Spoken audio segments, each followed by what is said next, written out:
땅에서 가장 소원하는 기도가 있다면 하나님 함께 해달라는 기도입니다. 하나님께서 함께 해주신다면 세상 부러울 것이 하나도 없습니다. 모든 사람들은 기도할 때 하나님 함께 해주세요, 동행하여 주세요, 이 기도를 빠뜨리지 않습니다. 그런데 기도만 한다고 해서 하나님이 동행하시지 않습니다. 하나님께서 가장 기뻐하는 사람들이 있습니다. 오늘 본문에 소개하는 이 사람은 하나님이 기뻐하시는 증거가 있었습니다. 만약에 오늘 나에게 하나님께서 내가 너를 기뻐하는 증거를 내놓으라 할 때 과연 자신 있게 내놓을 사람이 과연 얼마나 있겠습니까? 증거가 있다고 했습니다. 말로만 떠드는 신앙이 아닌 내가 너한테 확인하고 싶은 것이 있는데 그것을 내놓아라. 그러면 내가 그 증거를 내가 너에게 인정하겠다는 사람이 있습니다. 인류가 시작된 이래로 지금까지 이 땅에서 죽지 않고 살아서 하늘로 데려간 사람이 있습니다. 이 사람이 에녹이라는 사람입니다. 창세기 5장 24절은 짤막하게 이 에녹에 관해서 기록하고 있습니다. 에녹이 하나님과 동행하더니 하나님께서 그를 데려가심으로 세상에 있지 아니하였더라. 이렇게 짤막하게 기록되어 있습니다. 구체적으로 이 사람이 어떻게 해서 하나님과 동행한 사람이 되었는지를 언급을 하지 않습니다. 다만 하나님께서 이 사람을 데려가셨다고 그렇게 기록하고 있습니다. 이 사실에 관해서 에녹에 관하여 신약 성경 히브리서 11장 5절 말씀은 다음과 같이 기록하고 있습니다. 하나님께서 에녹을 죽음을 보지 아니하고, 에녹을 하나님께서 데려가시는데 죽음을 그럼 보지 아니했습니다. 죽지 아니하고 데려가시는데 데려가시기 전에, 옮기우기 전에 하나님을 기쁘시게 하는 자 하는 증거를 받았다고 했습니다. 하나님이 인정하는 사람, 그 증거가 있었습니다. 하나님을 기쁘시게 하는 증거를 에녹은 정확하게 기록합니다. 받았느니라. 내 스스로가 인정하는 것이 아니라 하나님께서 그 증거를 받으셨다고 말씀하고 있습니다. 우린 두 가지 사실을 오늘 기억합니다. 하나님이 동행하는 사람 에녹, 이 땅에서 사람이 태어나서 죽을 때까지 의학자들은 이렇게 말합니다. 가장 두렵고 무섭고 공포스러운 것이 죽음이라 했습니다. 사람이 죽음 앞에서는 가장 두려워한다는 것입니다. 그리고 가장 무서워하고 공포를 느끼는데 에녹은 죽음에 대한 공포가 없었습니다. 두려움도 없습니다. 그 당시에만 에녹 이야기를 하시는 이 이야기는 무슨 이야기일까요? 요한복음 6장 63절은 말씀은 영이라고 있습니다. 이 영적인 세계는 시간 제한이 없습니다. 에녹 시대에 일어났던 일이 지금도 일어나고 있습니다. 분명 오늘 말씀 듣는 여러분 가운데는 하나님 동행하는 분들이 있습니다. 이 동행이란 말은 밤낮 없이 하나님께서는 늘 함께하고 계신다는 것 사실입니다. 하나님이 함께 하신다면 아무 두려움이 없습니다. 창세기 5장 24절 말씀과 히브리서 11장 5절에 이 에녹에 관한 말씀은 언급을 하고 있는데 구체적으로 에녹이 무슨 일을 했길래 이 사람이 하나님이 동행할 수밖에 없었고 하나님께서 죽지 아니하고 이 사람을 하늘로 데려가신 하나님을 기쁘시게 하는 증거를 받았던 이 증거가 도대체 무엇입니까? 유다서 1장 14절에서 15절로 옮겨가겠습니다. 유다서 1장 14절에서 15절은 명쾌하게 한 가지 짤막한 결론을 에녹에 관해서 말씀하고 있습니다. 그 내용은 에녹이 하는 말이 주께서 수만의 거룩한 자와 함께 임하셨나니, 그리고 유다서 1장 15절은 말씀합니다. 주께서 수만의 거룩한 자와 임하시면 심판을 하실 것이라 말씀하셨습니다. 다시 말해서 주가 누구입니까? 빌립보서 2장 6절은 이 땅에 오신 예수님은 하나님 본체가 되십니다. 우리 하나님 본체 되시는 예수님이 사람의 육신의 모습으로 이 땅에 오셔서 죄인들을 위해서 십자가에 죽으셨습니다. 다시 말해서 에녹은 뭐라고 외쳤습니까? 전도했습니다. 선교한 사람입니다. 그런 가는 곳마다 주께서 이 땅에 오십니다. 오시면 심판하실 것입니다. 예언을 했다고 기록되어 있습니다. 오늘 이 시대에 인생의 목적을 전도에 맞추고 있는 분들이 있습니다. 선교하기 위해서 사업을 하는 분들 또한 있습니다. 인생은 아무리 화려하게 살아도 이 땅 떠나서 모든 것이 허무해집니다. 순간에서 순간에 사라져 버립니다. 마치 안개와 같이 잠시 피어올랐다가 사라지는 것이 인생인데 영원히 하나님께서 기억하는 사람이 있습니다. 요한복음 6장 38절 말씀을 소개하고 있습니다. 예수님께서 이 땅에 오신 이유를 한 가지를 주님이 친히 말씀하신 내용이 있습니다. 내가 하늘에서 내려온 것은 내 뜻을 행하려 함이 아니요 나를 보내신 이의 뜻을 행하려 함이라. 성경이 정확하게 그렇게 말씀하고 있습니다. 나를 보내신 이의 뜻은 어떤 것입니까? 하나님 아버지께서 어떤 뜻을 가지고 이 땅 내려보내셨는데 성경 말씀은 이렇게 기록하고 있습니다. 마가복음 1장 38절에 말씀하시기를 나는 전도하러 왔다. 내가 이를 위하여 왔노라. 예수님 그렇게 말씀하셨습니다. 바로 나를 보내신 이의 뜻이 무엇입니까? 전도였습니다. 죄인을 구원하는 구원을 위해서 나 전도하러 왔다 말씀하셨습니다. 그런데 마가복음은 1장에서 16장까지가 마가복음이 시작부터 마감입니다. 그런데 마가복음 1장 38절에 예수님께서 나 전도하러 왔다 그러면서 내가 이를 위하여 왔노라 말씀하셨는데 마가복음 16장 마지막에 뭐라고 말씀합니까? 마가복음 16장 15절에 하신 말씀이 너희는 온 천하에 다니며 복음을 전파하라. 한국교회 대표적인 교회가 성교의 교회는 지금은 우리 화강교회가 되었습니다. 올해만 5개 교회를 또 짓고 있습니다. 상상할 수가 없습니다. 돈이 천문학적입니다. 116개라는 것은 한국교회 교회 역사에 없습니다. 가장 중요한 것은 지어서 무상으로 다 헌납해버렸습니다. 화강기 소유가 아닙니다. 완공되는 순간 유치원, 초등학교, 중학교, 고등학교, 대학교 짓기가 이것은 한두 푼이 아닙니다. 병원은 국가에서 짓다가 포기했던 그것을 우리가 완공했습니다. 고아원은 지금도 짓고 있습니다. 선교센터, 교회, 미국까지 우리가 교회를 지었는데 이것이 사람의 힘으로 되지 않습니다. 놀라운 사명은 온 천하에 다니며 복음을 전파하라. 우리 화강교회는 가장 자랑스러운 것은 하나님의 뜻을 이룰 수 있도록 우리에게 이 사명을 주셨다는 사실입니다. 우리가 한 것이 아니라 하나님이 하셨습니다. 모든 공로를, 모든 영광은 하나님께 올려드립니다. 우리 함께 박수는 한 교회 영광 올리겠습니다.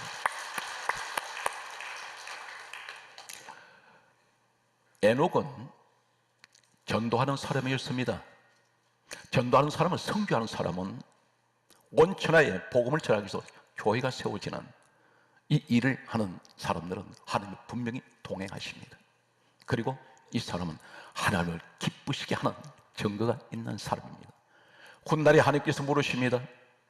내가 기뻐하는 증거를 내놓아라 할 때 하나님, 제가 작은 정성으로나마 하나님 주님 몸된 교회 선교 위해서 제가 지었습니다. 벽돌 한 장이라도 제가 드렸습니다. 이 증거가 있다면 하나님께서 가장 기뻐하는 사람입니다. 우리 성경을 그대로 소개하겠습니다. 성경 말씀을 계속해서 보면 이사야 43장 10절에 우리를 예수를 믿게 하시고 구원받게 하셨는데 이것으로 끝난 것이 아니라 이제 너는 구원받았고 천국의 백성이 되었으니 이제부터 너는 내 일을 하라는 것입니다. 이것이 이사야 43장 10절에 너는 나의 정인으로 내가 택함을 너에게 내가 너를 선택했다. 정인으로 선택했다는 것입니다. 정인이 뭡니까? 바로 전도자입니다. 예수를 정하는 사람들. 성경 말씀을 계속해서 보면 이렇게 말씀하고 있습니다. 우리는 성령을 받으려고 때로는 어떤 목사님은 40일 금식 기도까지 하셨습니다. 그런데 성령을 왜 받습니까? 내 사리사욕을 채우기 위해서? 아니면 어떤 다른 목적이 있습니까? 성경은 한 가지밖에 없습니다. 요한복음 15장 26절에 말씀하시기를 주님의 친히 말씀합니다. 진리의 성령이 오시면 그가 나를 정언할 것이요, 성령이 오시면 반드시 예수님을 전한다는 것입니다. 여러분 가운데 성령 받았다고 이야기하신 분이 있습니다. 나는 은사 받았다고. 그런데 그 은사를 어디를, 무엇을 위해서 쓰십니까? 예수를 위하여, 예수 전하기 위해서 써야 됩니다. 성령 받고도 전도 한 번 하지 못했다면 이 사람 성령 받은 사람 아닙니다. 진리의 성령이 오시면 나를 정언하신다 있지 않습니까? 성경 말씀은 이렇게 말씀합니다. 사도행전 1장 8절에 오직 성령이 너에게 임하시면, 마지막 주님이 이 땅 떠나실 때 부탁하신 말씀입니다. 신신당부에 있습니다. 오직 성령이 너에게 임하시면 너희가 권능을 받고 예루살렘, 온 유대, 사마리아 땅끝까지 이르러 내 정인 되어라. 교회의 목적이 무엇인지 아십니까? 교회는 기업이 아닙니다. 성도들이 헌금을 드린 이유가 무엇인가요? 주님을 위해서 써야 합니다. 영혼 구원을 위해서. 중요한 것은 주님을 위해서 복음을 써야 됩니다. 우리 교회가 돈이 많아서 그렇게 할까요? 아닙니다.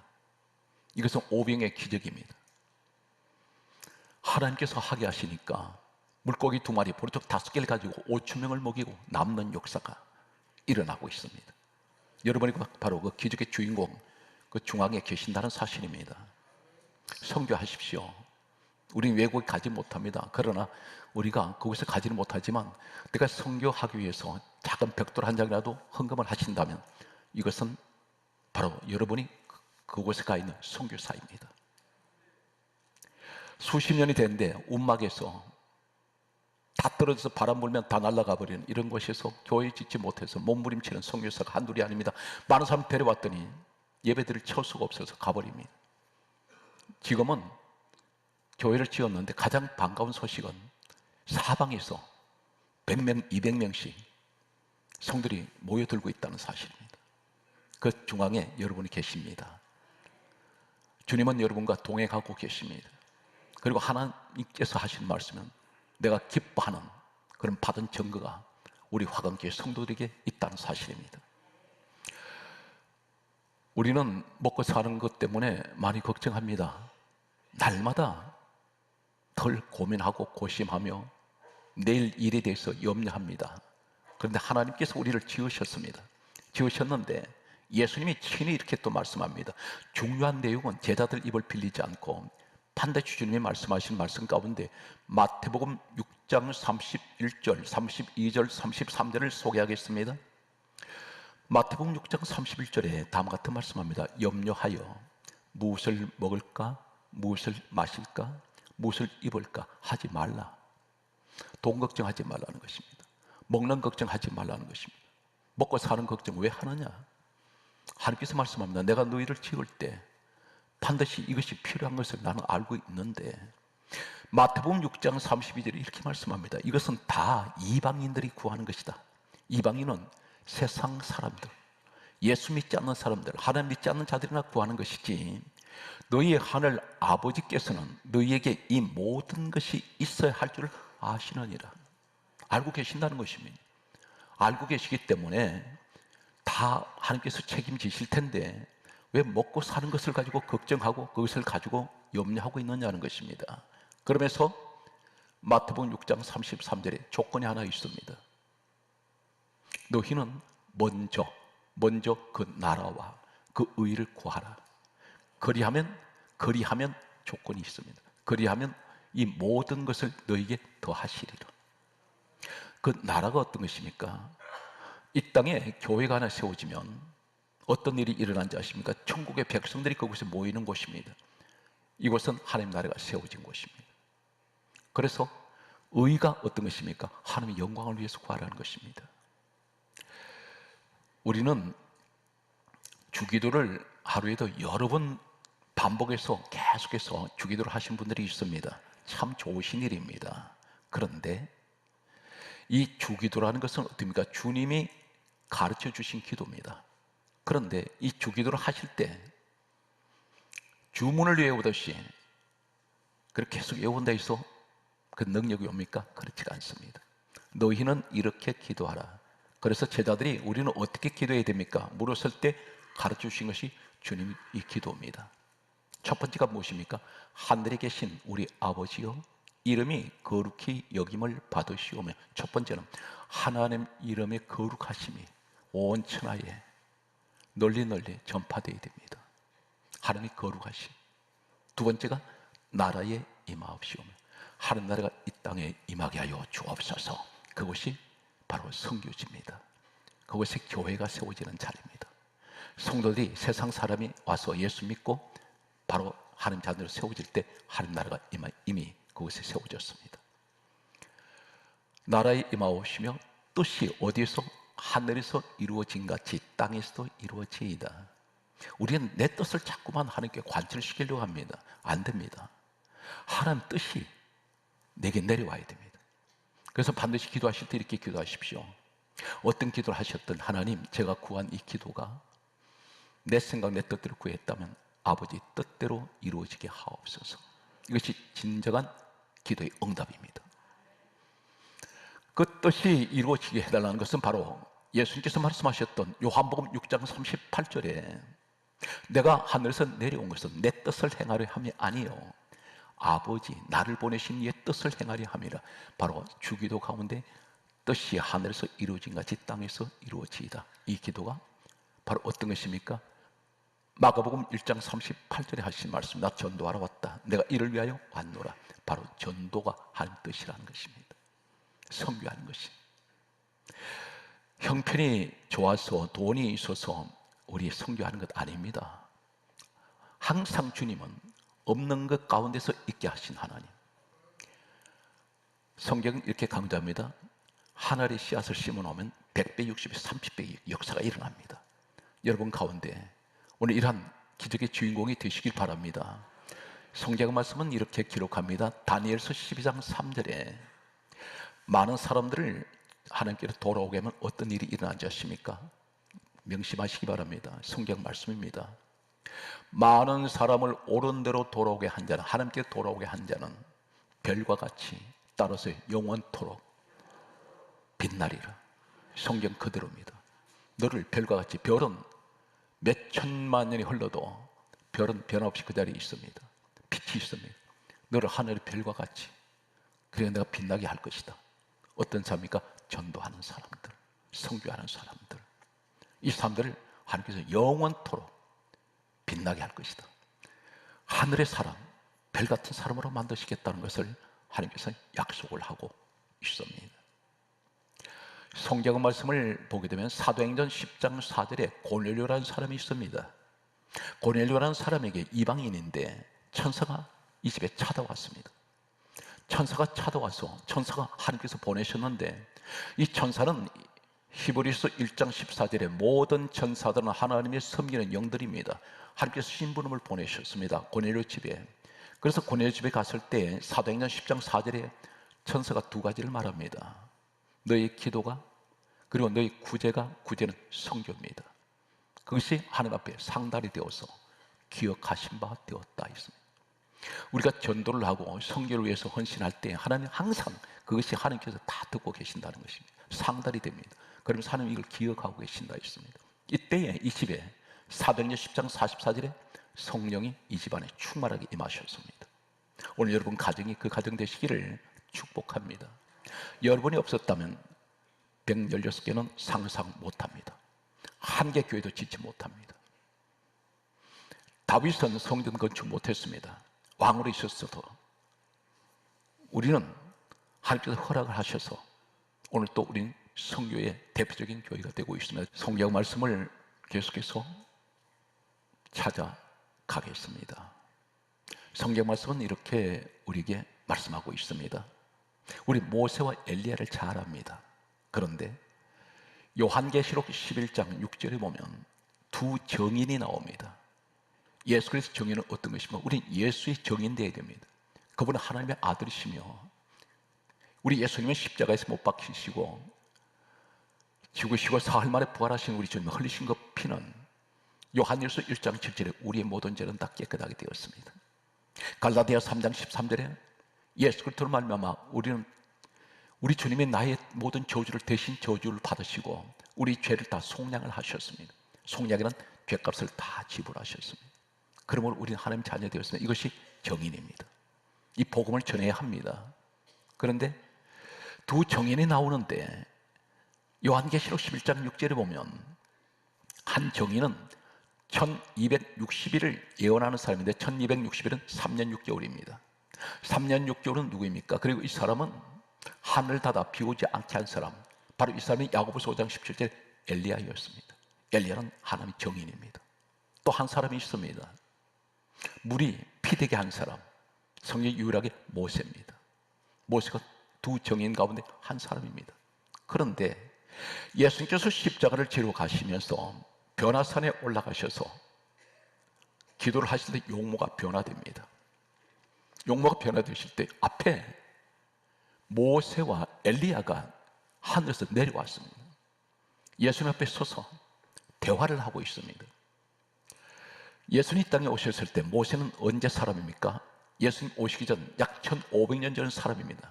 이 사람이 그때 죽었습니다. 엘리야는 예수님 오시기 전 약 870년 전 사람입니다.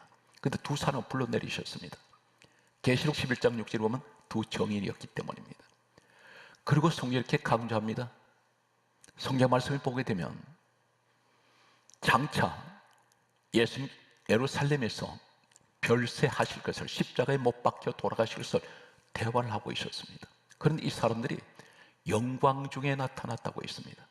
정인되면 이 사람은 영광 중에 항상 그곳에 있습니다. 오늘 예수님 정인 되십시오. 하나님 영광이 여러분과 함께 하시고 하나님 동행하시며 하나님 가장 기뻐하시는 그런 증거가 있습니다. 할렐루야.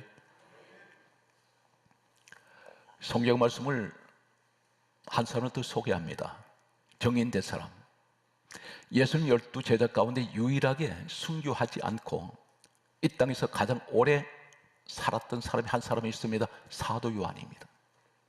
사도 요한은 요한계시록을 기록하게 되는데 이 사도 요한은 5권의 책을, 성경을 기록합니다.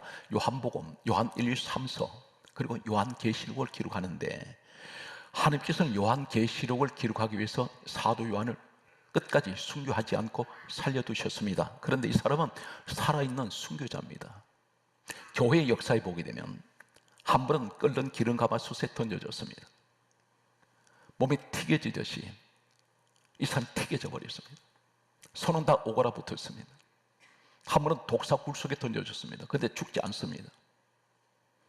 이 사람이 반모라는 섬에 유배가 되었습니다. 내던져 버렸습니다. 본래 이곳은 요한계시록 기록된 장소와 반모섬인데 이곳은 소나무 숲이었습니다. 송진이란 그런 의미를 가지고 있는데 이 사람이 유배가 됐을 때 로마에서 소나무를 다 잘랐습니다. 그 돌섬입니다. 울릉도만한 그런 작은 섬입니다. 이것은 사방에 상어떼가 우글거리기 때문에 지키는 간수단도 없고 아무런 군인들이 없습니다. 천년 요새였습니다. 이곳에 던져진 그는 자신을 고백합니다. 요한계시록 1장 2절에 나는 예수의 정인입니다. 난 이 환난 가운데 내가 던져졌습니다. 그때에 요한계시록 4장 1절에 이 정인된 사도 요한에게 하신 말씀이 하늘에 열린 문을 두시고 하늘의 문을 열어놓으셨습니다. 그리고 하신 말씀이 이리로 올라오라. 정인된 사람은 하늘나라 사람입니다. 정인된 사람은 하나님 동행하고 있습니다. 오늘도 사랑 손 여러분, 우리 인생의 목적을 예수님 정인 되시는데 두시기 바랍니다. 사업을 크게 해야 됩니다. 사업이 잘 돼야 됩니다. 자녀도 훌륭한 자녀가 돼야 됩니다. 세상에서 가장 뛰어난 지혜롭고 총명한 자녀들로 성장해야 합니다. 이유가 있습니다. 우리 가정에 평안해야 됩니다. 교회가 날마다 성장해야 됩니다. 목적이 하나입니다. 예수 그리스도를 위하여. 성결을 위해서 나는 이 사업을 합니다. 나는 예수 그리스도를 위해서 인생을 살아갑니다. 이렇게 고백하는 여러분들 되시기를 주의 이름으로 축복합니다. 성경 말씀은 말씀에 정리하겠습니다. 성경, 신약 성경 27권을 기록한 사람 가운데 무려 절반을 기록한 사람으로 알려진 사람이 사도 바울입니다. 이 사도 바울은 가공할 인물입니다. 이 사람은 셋째 하늘까지 살아서 올라갔다 내려온 사람입니다. 이 사람은 얼마나 각오한 능력이 나타나냐면 자신이 지니고 있는 몸에 지니고 있는 손수건, 앞치마를 다른 사람들이 가져다가 병든 사람이 갖다 얹으면 병명 상관없이 병이 치료됩니다. 귀신이 떠나버립니다. 자신이 몸에 지니고 있던 천주가기도 능력이 나타났던 사람이 바로 이 바울입니다. 그런데 이 사람이 골로새서 4장 3절에 보게 되면 대표적으로 한 구절만 소개합니다. 그가 로마 감옥에 투옥이 되었습니다. 모진 고문을 당했습니다. 온몸은 피투성입니다. 그런데 골로새 교회에다가 편지를 쓰게 됩니다. 로마 감옥에 갇혀있는 그는 언제 나올지 기약이 없습니다. 사형 집행을 당할지 모릅니다. 이런 절박한 상황에 있을 때 아무도 도와줄 사람이 없습니다. 그때 골로새 교회를 향하여 편지를 쓸 때 이렇게 기록하고 있습니다. 골로새서 4장 3절에 보게 되면 우리를 위하여 기도하여 주십시오. 그러면서 하는 말이 이곳에서 전도할 문을 하나님께서 열어주실 수 있도록 기도를 부탁합니다.